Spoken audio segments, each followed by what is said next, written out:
Hello and welcome everyone. So this is a podcast about everything FND. So I am really pleased to be able to host this. So my name is Stuart Shaw. I'm joined by some amazing guests. So I've got Vicky Harris, Kim Rosser and Lisa Rhodes. And they're going to talk a little bit more about FND today. So bit of an introduction. Why am I talking about FND? Functional Neurological Disorder. So I actually got diagnosed with the condition in September 2022 and went through quite an ordeal getting my diagnosis finally in 2023, which has been really eye-opening for me for the journey I have been on. I work for Lloyds Banking Group as a facilitator, so I love training, love doing all these podcasts, so it's really, really cool. We are really wanting to focus and bring awareness to functional neurological disorder today. So I'm really, really pleased to be joined by Kim, who is the CEO of FND Action, which is the UK's largest charity for FND. So, Kim. Thank you for having us. No problem. No problem. So, Kim, first of all, I'd like just to ask you, please, if that's okay, about your experience with FND and how FND Action came about. So, it happened, I'm going to try and shorten this because it's a long story, but in 2014, I ended up on a stroke ward because they thought I'd had a stroke. I'd lost paralysis down one side and went through and I was in for a week, and I left with a diagnosis of functional neurological disorder and a neurosymptoms website written on a newspaper. So this is a standing joke, a newspaper. And then obviously went online, tried to search what FND was about, nothing. There was nothing. Found a couple of support groups on Facebook.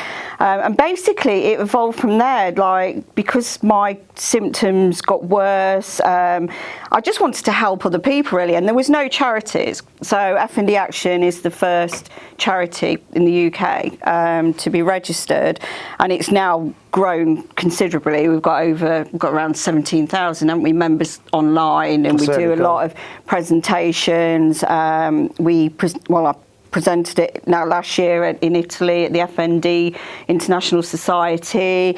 I did presentations also across the country for DWP to help people get in, to have, I've lost my train of thought now, but to get, I've lost my train of thought, sorry, to raise awareness of FND so it would help people with disabilities. And I think the difficulty with FND is it's basically a neglected condition because it's fell between neurology and psychiatry. So historically, you know, we were seen as hysterical women. You've heard of hysteria. Then we went through a phase of we were converting our emotions, which, you know, I'm sure you know a lot of women that don't, they're just, so basically instead of like being angry, our bodies were paralysed because we were not hitting someone. It's the stupidity of it. Can I just ask a quick question then, Kim? So you mentioned obviously around ladies primarily.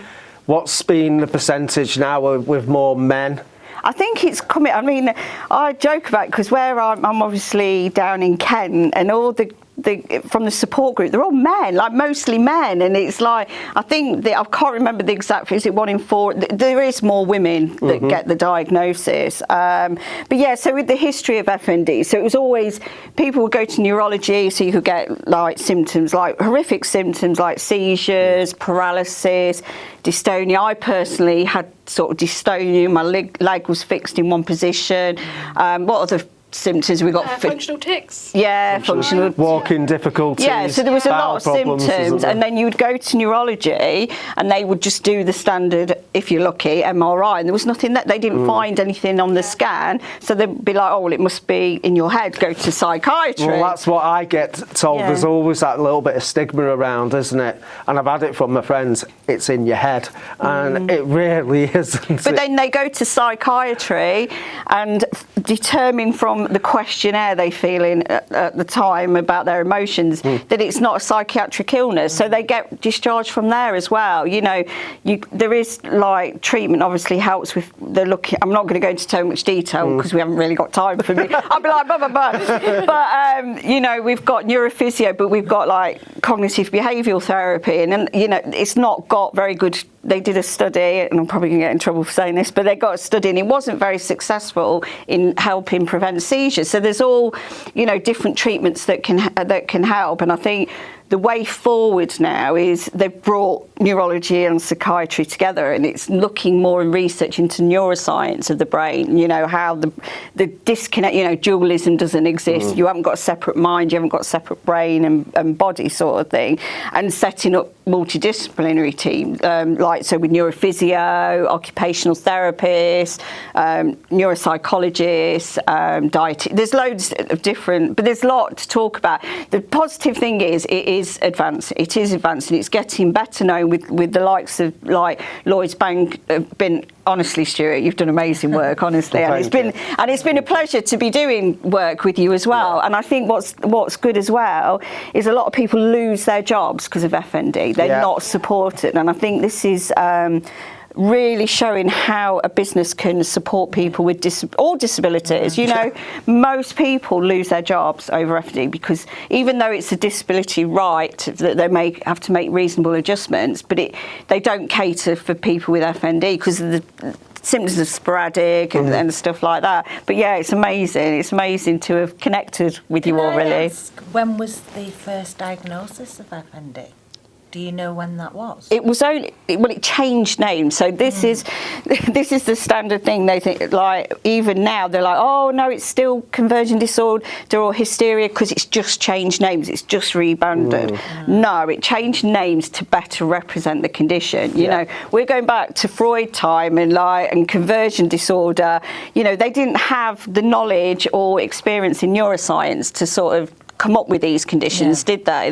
So it's not rebranding. It's that, and I think it was like, it wasn't that long ago, and it's a shame I could just look and see when John Stone sort of implemented it, because he's one of the leading specialists into FND. It's probably about 20 years. I would look around 20 that it changed name, but obviously then it took history, like we're talking years and years of history of people thinking we're converting symptoms to then change what it meant, sort of thing. So it's not a rebranding like you might hear. It's just renamed like anything would be renamed, you know. And it is interesting because, like you said, I mean, Stuart is definitely at the forefront within Lloyds Banking Group and raising that awareness of FND. I'd never heard about it before until Stuart started talking about it, and obviously Vicky's been helping. And I mean, I'm just really on the start of understanding what FND means to individuals, and I do understand that it is different for different people. Yeah, definitely. And sometimes it is really hard to diagnose because, like you said, you ended up on a stroke ward. Yeah, because it looks exactly. I was very similar. That's what happened to me. Literally, the symptoms will. Same with the functional seizures. They will look like epilepsy seizures, and it's just because, you know, we say with the FND, it's the brain isn't communicating correctly with the body and vice versa. It's like just a mismatch. Your body's gone haywire, but because it's neurological symptoms, then it will look like some neurological conditions, like Parkinson's as well. Like people will get a tremor and they might think instantly that it's Parkinson's when it's not. And do they know at all why this might start? Does it start with a virus? Does something? I think that's a thingy topic. Right, so to debunk the old theory that it was always childhood trauma, that's how it developed. And I think as time and it's sort of like people felt quite humiliated by it and felt like they caused it. But as the years have gone on, there's people stood up and like, hang on a minute, I haven't had childhood trauma. Even when you say, I must have forgot it, there must be something like else going on. And I think people are more, like patients are more outspoken now, that they'll be like, no, I'm not, you're not telling me that it's because of what happened to me in the past. Yeah. But it makes your brain more vulnerable. So anything, it's like saying if you smoke, you might be more susceptible to getting lung cancer. Yeah. It's that sort of thing. So there's trauma, yes, it's very relevant. And people do have significant trauma and problems like with anxiety and stuff, and they do need help with that, but it makes your brain more susceptible to getting FND. So they don't know a specific cause of FND. It's just like vulnerabilities. You know, you've had people, I mean, like myself, like they thought it was because I got a diagnosis at the time of hemiplegic migraine. So you might have neurological conditions going on. You know, we've got people who've had accidents and then all of a sudden they can't walk and stuff. But it's not that they've got any damage to their spine or anything. It's the messages to the body. You know, people have come out, had medication that has triggered FND. So yeah, it could be anything that really. I think it's also really important to mention that with FND, everyone is different. Yeah, and there is no understand pinpoint. that. You might be able to yourself, your story, pinpoint exactly where it's come from, or have an idea to why it might have started. Just like seizures, when you were saying about they look like epileptic seizures. Whereas I know with Stuart's seizures are very different to mine. I can look like I'm asleep. So I can be in a public place and just look really rude or slumped over, and I've been excused in the past for being drunk. But I'm actually, like, I can hear, but I'm not aware of what's going on around me. I think that's a real bad, because people, when they have seizures, and when I've obviously speaking to hundreds and hundreds and hundreds of people with FND, what's frightening is how poor people are treated with seizures in A&E and ambulances, because they have a seizure and the staff or whatever think that they can't hear them. They can hear everything. So mostly people that have seizures, and it causes more trauma. You know, you talk about anything can affect the nervous system. So if you're being treated poorly, of course it's going to like trigger. And I think when you said about it's all about holistic approach to FND, because everybody's got other things going on. I'm probably lucky I haven't, and I had neurophysiotherapy. You know, it took me over a year and a half to walk properly again. So I was sort of like had the therapy to get walking again, although I still blip and have some symptoms. But it's about like having what the direction I like is that, you know, it doesn't matter if you don't need CBT or physio or stuff, but it's having that options there if you need it, so having multidisciplinary care. And I think like any neurological conditions or any nervous system conditions need that holistic approach. Fuck it. The psychosocial and Tourette's. So you know what? I actually think we should keep that in. We'll just because you know it's part of it. It's part of it. Something I were going to say, and I know you were saying about having seizures, and then obviously Vicky's got Tourette's and one thing or another. And we were talking That's before. actually how we met, wasn't it, Lisa? Because I joined a call. What, you swore at her?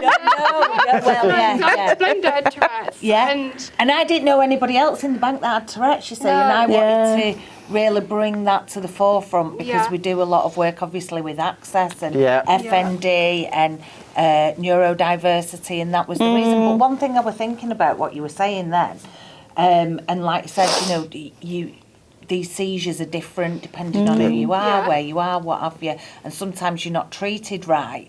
So I was saying before that when I come back off my holidays last year, I ended up with a DBT and I had to go on blood thinners. So in my purse now, I have to have a card that says that I'm on blood thinners in case I hurt myself or anything. And I just wondered, is there anything for FND? So A, medication, and B, do you actually we have emergency cards. Have you got one? I always carry We've mine got seizure alert cards. Brilliant. Because also it doesn't help people that got functional seizures to be back and forth to A&E because they're treated poorly. They're not. So these cards, we have them on the website that they can get. They basically say, I've got functional seizure, whatever, do the X, Y, and Z. So it's very similar to, the treatment is very similar to epilepsy, having an epileptic seizure, but functional seizures tend to go on longer and they don't need to go, you know, there's no medication for functional seizures because it's a functional problem. It's something's not working. This is the other thing we were talking about in the car, the definition of functional. Like historically, through psychiatry, it's basically being referred to as all in the head. It's not real and stuff like that. Where it's actually just we were saying, weren't we, about this like real. a third branch of medicine. So you've got disease that you can get from viruses or whatever, and they can detect it in blood. Then you've got injury, that you can have brain injury or break an arm and stuff like that. And then you've got this third arm of medicine, which is functional, which is to do with just how an organ works. You've got IBS that's seen as functional, and it's not because the person, it's all in the head, or stress might contribute to it, but it's how the bowel is working while you get IBS. And I think FND, it's how the brain works. And I think, but we've got to move away from the stigma of FND. Psychiatry have really, and have got to loosen the grip of functional, because it's their perception of it that it's purely psychological. And it's not like totally not anti-mental health, totally respect, people go through it, but the treatment doesn't help people. You can't, I do laugh about it when I had CBT once, and I couldn't walk at the time, and I was in a wheelchair, and she was talking about like how my life's busy and I've gotten stress and stuff like that, and I said, I totally know, I get it, I'm totally, I'm always going to, but I totally get it, but how is that going to help me walk again? Because I'm here because I can't walk, you know what I mean? So there's people benefit from different treatments, sort of thing, but it's not always the go-to. If I'd say, she probably might have helped me manage symptoms, but I've learned most of it on my own anyway. You become your own self-doctor. You do. Question to ask. So we've spoke about obviously FND, and obviously you lot weren't born with FND, and something happened in your life, whatever that may be, that you was then diagnosed with FND. So like I said, on the stroke ward, and then they realised it was FND. Same with you, Stuart. Yeah. With the community that you've got now, obviously raising all this awareness, and like you said, there are many schools of thought of why somebody gets diagnosed with FND. Is there anybody, and I don't know this, so it's a good question for me to ask, is there anybody that has been diagnosed with FND, had the symptoms for a period of however long, and then recovered from them symptoms? Or do you find once it's diagnosed, it's there? Or is there not enough studies? You've got to, it's how you define recovered. You could look at me and I'm running a charity, running a charity. Yeah. She must be better, but I do have episodes, like probably only about a couple of times a year or something. I do have cognitive issues, but it's like, is recovery, your condition becomes manageable. Do you fully, I've never met anyone that's fully recovered, if I can say that, but my life is, I'm living the life the best I can, and I think that's, I haven't met anybody that, but then it's like they say, you live with diabetes or something like that. Sometimes you've got to accept that it is. Say that. So I mean, our audience today might not understand FND as much as obviously you do, but I would assume something like MS. So people have flare-ups of MS, don't they? And then they seem to get a bit better until the next flare-up. And similar with ME, and I mean all these sort of conditions. Yeah. So I would feel that FND, there can be a flare-up, there can be a period of time where you are not at your best, but when you are best, you can live with that condition and, like you said, live your best life. But I think it's all about, we were saying in the car, wasn't we, about breaking the barrier between mental health and physical health. Yes. And I do think FND will completely get rid of that barrier because you look at MS and there's medication for MS, isn't there? But there isn't for FND. But the brain learns a new pathway, like we're having seizures and how to deal with something. And I think FND proves to everybody that you can't break mental health and physical health together because you've got FND is like brain network disorder, and you can't then just take out the limbic system of the brain that deals with your emotions and thoughts and stuff. You can't go, I'll ignore that bit or I'll look at it in isolation, or I'll ignore that bit and I'll just concentrate on the other parts of the brain where it all works together, so there could be you know, stress would probably be a big trigger. And I was going to say, yeah. what are triggers, you know, so obviously stress. Yeah, Stress is a big one for me. Yeah. So, you know, like doing my role can be quite stressful, you know, presenting a lot of the time, and it you know, I know sort of when I'm becoming stressed, so it's about how I manage that stress and take myself out of a situation and potentially. Your own coping mechanisms. So so it's like I think about like go outside, bit of fresh air, or just remove myself away from a situation to calm myself down, and then I can carry on. If that means, you know, like I'm really good with work, like I'm allowed extra breaks, so I'll have, rather than a 15-minute break, I'll have a 20-minute break, you know, just to ease myself back, because it does happen, but stress is a big thing for me. What about you? Yeah, I think that's really interesting, because I'm in a situation where I don't necessarily know my triggers, even 3-4 years on. I can be in a situation and feel fine, feel just myself. I could just be having a conversation like we are now, and then I could have a seizure, and it look like I'm asleep. But it's not until after the fact that I can recognise maybe something had triggered me, maybe we'd had too much of an in-depth conversation, or in a work situation when I'm in a meeting, I could be hosting a meeting, absolutely fine, and all of a sudden I've hit the floor. And I will get back up and I will continue, but at that time, my brain doesn't register at the time. There's this problem, this is what set you off. And that's been my way for 3 or 4 years. So, but other people have been able to say to me, you know, did you notice that this happened before you had a seizure? Yeah. And it's kind of having the awareness, isn't it, of yourself and also your condition. And I think going back to your question as well around, does FND go away? When I was diagnosed, my neurologist said to me, it could go away tomorrow.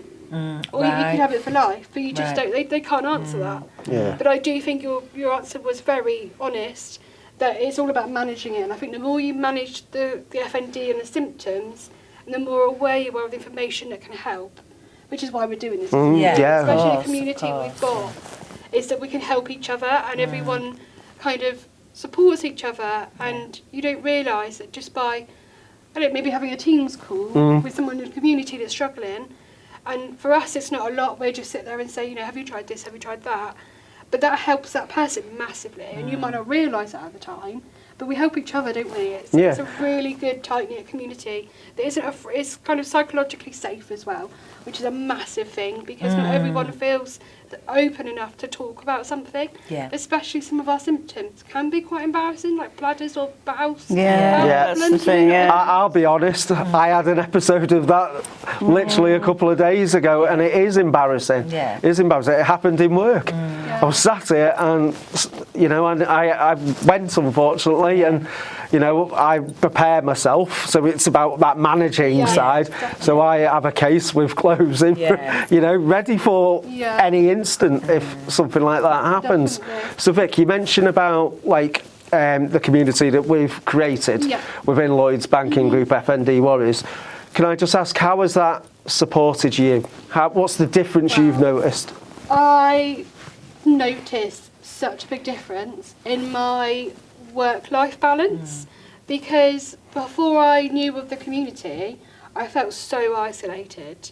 I was really short in my story here, but I was diagnosed in 2021 during the pandemic, so I already had anxiety and health anxiety around the pandemic, and I was isolated anyway because of the pandemic, but then to have a diagnosis of FND that you find out there isn't actually a cure, nothing can actually physically be done to help you, it really affected my personality and my self-esteem, and I was signed off work for 9 months, which I've worked for the bank for nearly 13 years, so, and that's not like me at all. And I am quite a big personality in a team, so everyone, you know, I walk around with a cup of tea, don't tell my manager, but I walk around with a cup of tea and chat to everyone. I'm sure she's well aware of this. She is now. She is now. But I honestly, I was in a very, very dark place. It was very isolating. I didn't have any information other than a leaflet, like you said. I was given a website. That's what I was given. Yeah, and I think it's neurosymptom.org. Correct.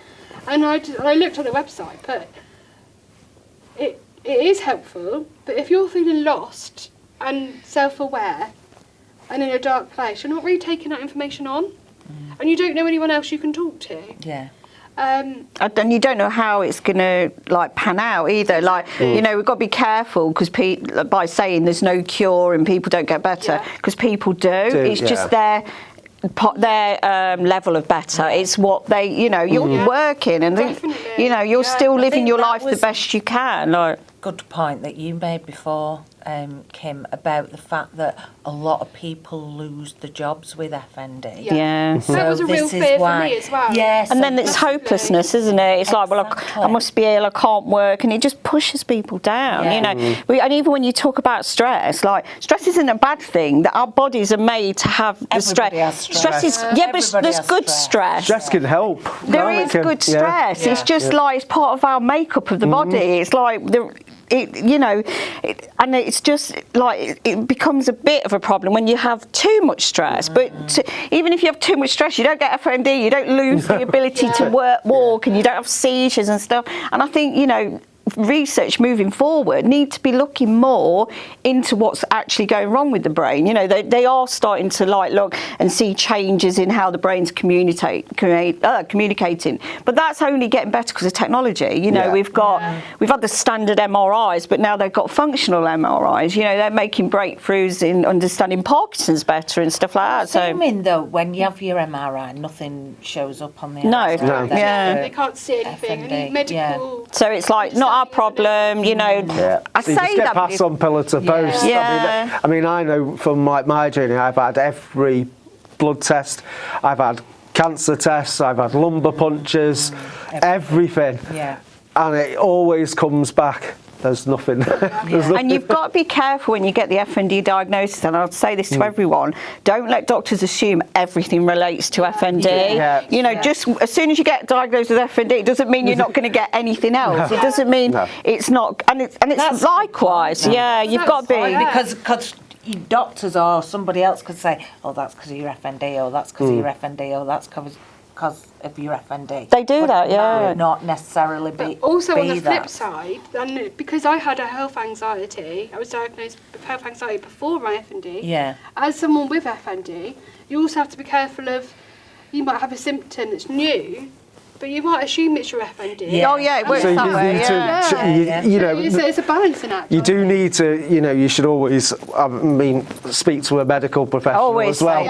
You know, if people get new symptoms, it's like, you know, a lot of people will have B12 deficiencies, you know, which are treatable. So they need to, you know, speak, like, doctors should just be like, right, you've got this new symptom, it could be X, Y, and Z, we'll do the test, not assume everything relates to FND. But I think, like, going back with the Lloyd's thing, I just think this is really helpful to the FND community, because a lot, you know, without no medical support, I mean, we have got you know, FND Action do their best to advocate for FND and to support people, but it's like hopelessness, isn't it? People can't work, they think there's no treatment, where there is treatment and people can make levels of recovery. You know, we have to have a positive spin on it. And I think from what you've said, and keep going back to your point, you know, them poor people that do lose the jobs because of it. I mean, we've got living proof here with Vicky and Stuart that, you know, Lloyd's Banking Group are supporting you with the condition. You are raising the awareness within the group, and I think you mentioned as well, you know, reasonable adjustments are in place.